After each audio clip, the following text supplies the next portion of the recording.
I feel like the multiverse is something, if done well, could be very enjoyable, but also very fan service. With this, we have the recent cameos from the multiverse saga of Marvel. To be specific, ones in Deadpool 3 and in Doctor Strange 2. Everyone loves cameos like Gambit and Elektra in Deadpool, while everyone hates cameos like Mr. Fantastic and Black Bolt in Doctor Strange 2. But why? Let's start with the fact that Doctor Strange 2 spawned one of the dumbest MCU moments ever. And Doctor Strange 2 just having a lot of writing issues that made the movie feel less impactful. Wanda, Black Bolt could destroy you with one whisper from his mouth.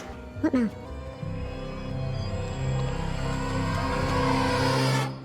Idiot! You're honestly an idiot. I don't know what's wrong with you.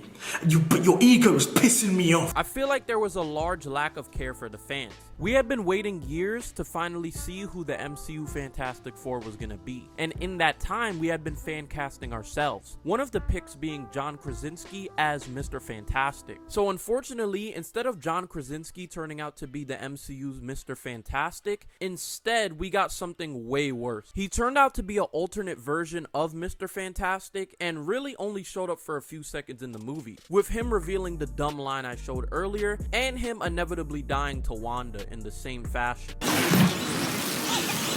They ask you how you are, and you just have to say that you're fine, and you're not really fine, but you just can't. And to rub salt in the wound, when we eventually got our reveal of who the Fantastic Four in the MCU were going to be, they went with the much less likely pick of Pedro Pascal, which got the fandom very mad. Now, we could look at Deadpool and see the direct comparison. For one, we just see that much more care and love was put into Deadpool 3 than in Multiverse of Madness. In Deadpool 3, the multiverse is done in a fun and innovative way, exploring the different possibilities of the most ridiculous scenarios that could happen in Marvel. Look at a guy like Nicepool, Dogpool, and just the whole Deadpool core entirely. These are a bunch of characters that show that the multiverse can pretty much show you anything. The Illuminati showcased in Multiverse of Madness are supposed to be ones who watch over the multiverse, so all of them dying in that sort of fashion is just kind of disrespectful to the fans of the comics and people who overall just wanted to see inevitably how that would turn out. Deadpool 3 doesn't really have as many rules in that same regard. Chris Evans as Johnny Storm, even though yes, we love him as Johnny Storm and we've seen him on screen before, isn't someone who directly will push the next phase of the MCU or has any substantial involvement in what happens in the multiverse as a whole, while John Krasinski's Reed Richards does, because he's a part of the Illuminati. And does Wanda face great consequence? Well, obviously, but the consequences don't seem great enough. Bruh.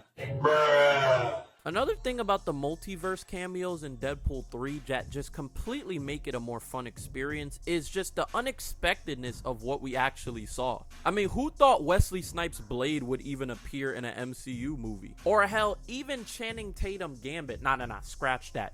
Gambit in general. While with Doctor Strange, I feel like we didn't get enough surprise cameos, but also another thing about it is we already kind of expected what we were getting. I mean, hell, in one of the trailers, we literally heard Patrick Stewart's voice. We knew we were getting Professor X. You're Doctor Strange, Earth's mightiest hero who died defeating Thanos? We should tell him the truth.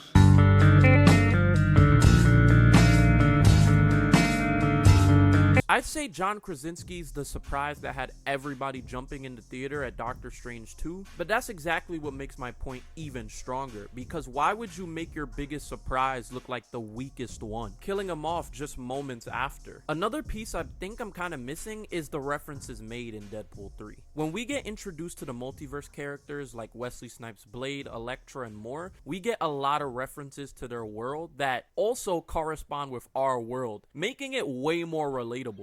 Like in Deadpool 3, where Deadpool's saying to Blade, yeah, you never liked me very much. Only real ones would know, back when Ryan Reynolds and Wesley Snipes filmed Blade 3 together, they literally hated each other's gut. More specifically, Wesley Snipes. This dude did not like Ryan Reynolds or any of the jokes, bro. Like, bro was tired of it. With another one being, oh, I thought you were retired. These are all things that correspond with our real world with context that make the jokes so much funnier. I mean, you think a movie called The Multiverse of Madness would showcased the multiverse at its most mad state, showing us some of the most ridiculous Doctor Strange variants that you could find in a multiverse, or just ridiculous versions of the Avengers. But no, it doesn't do that. It allows Deadpool, a much less grounded movie, and a movie that had way less of a budget, I'm pretty sure, to outdo it in the way that's supposed to draw the viewer. Imagine I'm putting somebody on to Fantastic Four for the first time, and I show them the first ever time Mr. Fantastic was in the MCU. They'd be greatly disappointed. Also, with the fact that this dude is supposed to be the smartest person in Marvel, how is he just, like, why did he tell Wanda that Black Bolt has... Oh my god. Now let's talk about something else for a second. Let's talk about Sabretooth. For example, we have a moment in Deadpool where Deadpool's hyping up Wolverine vs. Sabretooth, a fully accurate version of it. We finally have Wolverine in his suit fighting against Sabretooth after years of mid-X-Men movies. But instead of us being disappointed by the fact that Wolverine just violated him quickly, instead we're kind of rejoiced because of the fact that this movie setting and everything around it speaks to how funny Deadpool and Wolverine can be together. Deadpool and Wolverine as a whole is a movie that's not taking itself too seriously. It isn't trying to be dark toned and horrific like Doctor Strange 2. Which is exactly where I think Sam Raimi messed up. I feel like a movie like Doctor Strange 2, with it being the multiverse of madness, it should have been a way more comedic movie that clowned on the aspects of Marvel that are not oftenly shown because of how, you know, more realistic the MCU is trying to be from the comic. Not saying we don't get that at all though. We do get like little funny moments. For example, when Doctor Strange turns into like Minecraft blocks or whatever. Or like some of the moments where the characters are cracking jokes with Wanda and she's just so serious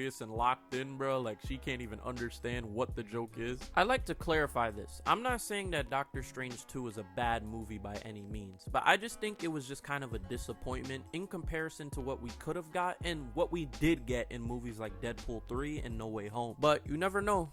The multiverse saga isn't done yet. Hopefully Doctor Strange 3, they lock in, bro.